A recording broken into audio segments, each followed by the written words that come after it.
Hello cutie price, कैसे हैं आप लोग। तो आज की वीडियो बहुत ज़्यादा स्पेशल है क्योंकि जैसा कि आप लोगों ने थंबनेल में देख ही लिया होगा कि आज की वीडियो में मैं आपको बताने वाली हूँ कि जब साउथ कोरिया में शादी होती है तो उनका क्या कल्चर होता है, उनका क्या ट्रेडिशन होता है। ओके जैसे हमारे इंडिया में होता है शादी तो उनका अलग ट्रेडिशन होता है एंड अलग अलग देशों का सबका अलग अलग होता है। इसी प्रकार साउथ कोरिया का जो शादी होता है तो उसमें क्या क्या ट्रेडिशन होता है। तो आज की इस वीडियो में मैं आपको 7 टॉकिंग उनके कल्चर के बारे में बताने वाली हूँ जो कि शादी के वक्त होता है। ओके एंड जो कि बहुत ज़्यादा यूनिक है एंड ये टॉपिक आई थिंक किसी ने भी अभी तक यूट्यूब चैनल पे नहीं बनाया है हिंदी में। ओके सो यस, अगर आप हमारे बीटीएस मेंबर के आइडल टाइप ऑफ गर्ल के जैसे बनना चाहती है या इन फ्यूचर आप उनसे शादी करना चाहती है तो ऑब्वियसली आपको पता होना चाहिए कि साउथ कोरिया में शादी के टाइम क्या क्या चीज़ें रिक्वायर्ड होती है। इसके अलावा शादी के टाइम क्या क्या चीज़ें होती है वर्सेस आपको मैं ये भी बताऊंगी कि इंडिया में शादी के टाइम क्या क्या चीज़ें होती है, लाइक क्या क्या ट्रेडिशन होता है एंड साउथ कोरिया दोनों कैसे डिफरेंट है। ओके सो ये टॉपिक आप लोगों में से ही एक मेरे फैमिली मेम्बर ने बताया है कि दी प्लीज़ इस पे बनाइए वीडियो बिकॉज हमें जानना है कि साउथ कोरिया में शादी कैसे होता है। ओके सो मुझे भी लगा कि yes this is a unique topic and I should make it for you. लेकिन गाइस उससे पहले मैं आपको एक बात बताना चाहूँगी कि अगर आप इस चैनल पे नए हैं तो इस चैनल को आप सब्सक्राइब करके ऑल का नोटिफिकेशन ऑन कर दीजिए। प्लस आप मुझे इंस्टाग्राम एंड फेसबुक पे भी फॉलो कर लीजिए एंड प्लीज़ आप इस चैनल को सब्सक्राइब कर लीजिए बिकॉज ये एक चैनल नहीं ये एक फैमिली है एंड आप इस फैमिली में ज्वाइन हो जाइए एंड आप अभी से ही इस वीडियो को लाइक कर दीजिए बिकॉज बहुत ज़्यादा रिसर्च करके मुझे पता चला है कि साउथ कोरिया में शादी में क्या क्या चीज़ें होती है। सो प्लीज़ लाइक कर दीजिए बिकॉज आपका एक लाइक एंड आपका एक सब्सक्रिप्शन मुझे बहुत ज़्यादा मोटिवेट करता है इसी टाइप्स की वीडियोस बनाने के लिए। ओके गाइस, तो साउथ कोरिया में जब भी शादी होती है ना तो जो दूल्हा होता है वो एक हंस सबके सामने पेश करता है। बहुत यूनिक है ना ये, अपने इंडिया में ऐसा नहीं होता है। हमारे यहाँ पे कोई भी दूल्हा हंस पे प्रस्तुत नहीं करते सामने में, वो कुछ गिफ्ट दे देते हैं। इवन आई थिंक अपने इंडिया में तो गिफ्ट भी नहीं देते हैं बट यस साउथ कोरिया में एक हंस प्रस्तुत किया जाता है वो भी दूल्हे के साइड से। तो अभी हमारे जो क्यूटी पाइज है जो कि जेहो की आइडल टाइप ऑफ गर्ल के जैसा बनना चाहती है, वी की आइडल टाइप ऑफ गर्ल के जैसा बनना चाहती है या किसी भी बीटीएस मेंबर से इन फ्यूचर शादी करना चाहती है तो आई थिंक आप अभी मन ही मन बहुत ज़्यादा हंसते होंगे बिकॉज जब भी आपकी शादी होगी तो वो आपको एक हंस गिफ्ट करेंगे। ओके सो इसके पीछे का रीज़न भी मैं आपको बताती हूँ। सो गाइस कल्चरल रूप से और क्योंकि जीवन के लिए कल हंस साथी दूल्हे अपने ससुराल वाले को एक जंगली हंस के साथ पेश करते हैं जो भविष्य की दुल्हन के लिए उनकी आजीवन प्रतिबद्धता का प्रतीक होता है।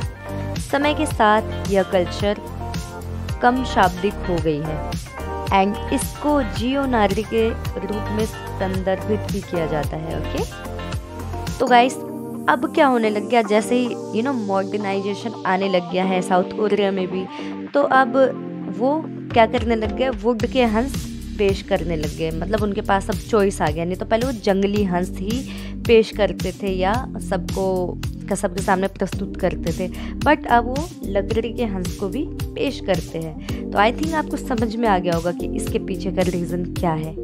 इसके अलावा साउथ कोरिया में जब शादी होती है तो हनबोको नाम का एक कॉस्ट्यूम होता है वो पहना जाता है शादी में। Okay and as you know हमारे इंडिया में जब शादी होती है तो लहंगा पहना जाता है एंड जो बॉयज़ होते हैं वो शेरवानी पहनते हैं but as you know modernisation की वजह से अपने इंडिया में भी अब कोट पैंट पहनने लग गए हैं बॉयज़ एंड गर्ल्स तो वही पहनती है, लहंगा ही पहनती है।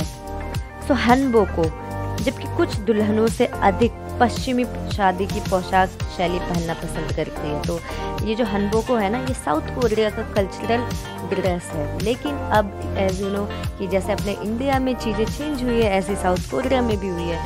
तो कुछ जो दुल्हन होती है वो अपनी शादी में वेस्टर्न ड्रेस पहनना पसंद करते हैं, जैसे कि वाइट कलर का गाउन जैसे होते नहीं, यूएसए के लोग पहनते हैं, ऐसे साउथ कोरिया के लोग भी काफ़ी जो होती है दुल्हन वो पहनने लगे। बट इनका जो कस्टम ट्रेडिशनल जो शादी का कॉस्ट्यूम है वो है हनबोको।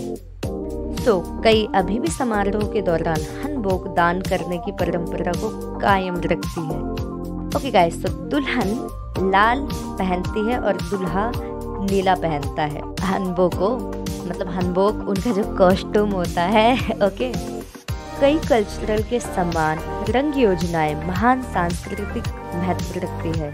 कन्फ्यूज के विचारों का पालन करते समय यीन और यांग या आकर्षित करने वाले विरोधों के प्रति सांस्कृतिक रूप से जो फीमेल्स होती है वो रेड कलर का और जो मेल्स होते हैं वो नीले कलर का एक मर्दाना छाया द्वारा दर्शाए जाते हैं। जैसे अपने इंडिया में क्या होता है, जो दूल्हा होता है आई थिंक वो लाइट क्रीम कलर का कॉस्ट्यूम पहनता है, एंड जो गर्ल्स होती है वो लाल कलर का ही लहंगा पहनती है। तो यह सेम ऐसे ही वहाँ पे भी होता है, लाल कलर का ही पहनते हैं, एंड जो मेल होते हैं वो ब्लू कलर का। इसके बाद जो ससुराल वाले होते हैं वो अपनी बेटी या बेटे से मेल खाते हैं, सीधे शब्दों में कहा जाए तो हक करते हैं उनको। अपने बच्चों के परिधान के साथ समन्वय में दुल्हन की माँ गुलाबी या बैगनी रंग की छाया पहनती है, जबकि दूल्हे की माँ कुछ नीला चुनती है। ओके, तो आप इस चीज़ को ध्यान में रखना, जो आपकी अगर आप इन फ्यूचर साउथ कोरियन से शादी करते हैं तो जो आपके दूल्हे की माँ होगी वो नीले कलर का कॉस्ट्यूम पहनेगी, एंड जो आपकी मम्मा होगी उनको आप बैगनी कलर का पहनाएंगे, बिकॉज ये वहाँ का कल्चर है। बट एज अपने इंडिया में ऐसा नहीं होता है ज़्यादा। हमारे इंडिया में तो फैमिली कुछ भी पहन ले, कैसे भी पहन ले, है ना। इसके बाद बहुत आपको लगेगा फनी एंड आई थिंक आपको थोड़ा सा ऑकवर्ड भी लगेगा, बट यस ये भी साउथ कोरियन कल्चर है कि जब ये सब हो जाता है ना उसके बाद एक शराब समारोह, ओके, वाइन पार्टी होती है। यस, विवाह संपन्न होने के बाद दूल्हा और दुल्हन एक गिलास शराब साझा करते हैं।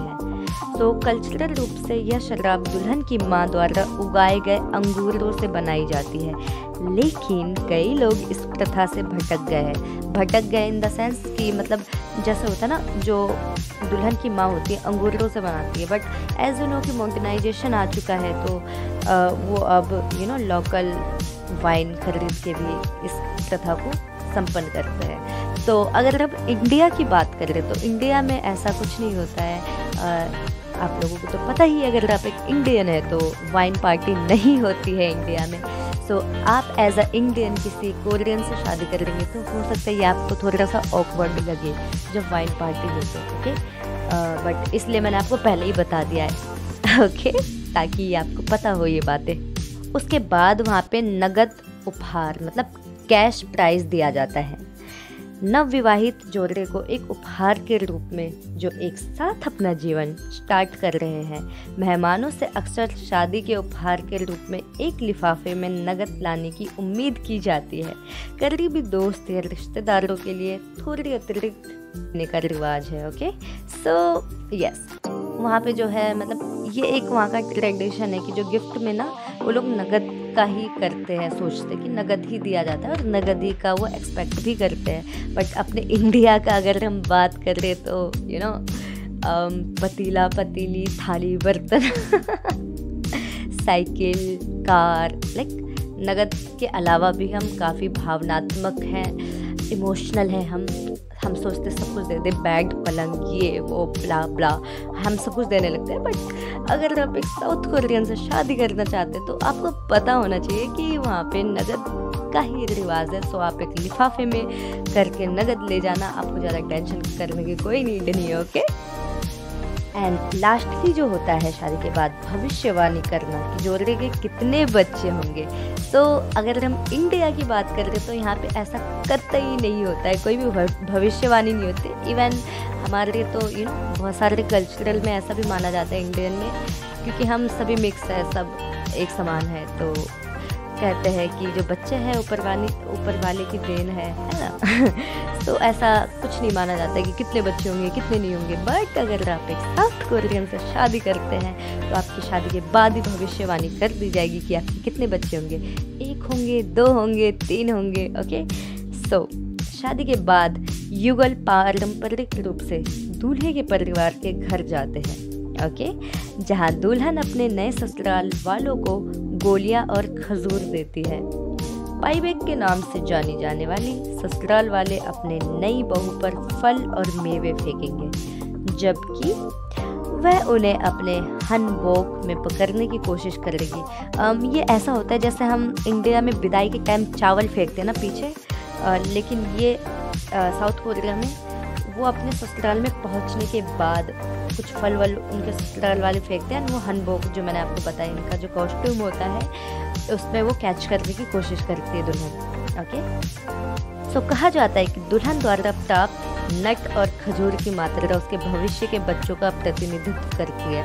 फॉर एग्जाम्पल कि जितने भी खजूर 1, 2, 3, 4, 5, 7, 8, 10 मतलब जितने भी दुल्हन ने कैच कर लिया, तो इससे पता लगाया जाता है कि मतलब भविष्य में उनके 10 बच्चे होंगे, 2 बच्चे होंगे, 3 बच्चे होंगे। सो यस, तो मतलब मैंने आपको बता दिया है कि इंडिया वर्सेस साउथ कोरिया की शादी के कल्चरल में क्या डिफरेंस है। आपने पता कर ही लिया होगा, मैंने मतलब साथ साथ ही बताया है। तो मुझे जहाँ तक लगता है, मुझे लगता है कि ज़्यादा नहीं है, बस हाँ यही है कि कुछ चीज़ें यहाँ से वहाँ हो जाती है, वहाँ से वहाँ। फॉर एग्जांपल जैसे मैंने भी आपको चावल वाला बताया कि वहाँ पे बच्चों की भविष्यवाणी के द्वारा इस रस्म को करवाया जाता है अपने इंडिया में विदाई के टाइम। इसके अलावा कॉस्ट्यूम भी वहाँ पे गर्ल्स रेड कलर का पहनती है ना। तो एंड हाँ, हंस वाला डिफरेंट है और ये जो वाइन वाला है ये डिफरेंट है। तो आप मुझे कमेंट में बताना कि आपको ये वीडियो कैसी लगी, एंड आप मुझे कमेंट में ये भी बताना कि आप कौन से कंट्री में शादी करना चाहते हैं। क्या आप इंडिया में ही शादी करना चाहते हैं, या आप साउथ कोरिया में शादी करना चाहते हैं, या यूएसए में, कहीं पे भी आप मुझे बता देना। Okay, and yes, once again मुझे प्लीज़ फॉलो कर लो इंस्टाग्राम पे, इतनी कम फैमिली है मेरी। Okay, so thank you for watching this video guys. Bye.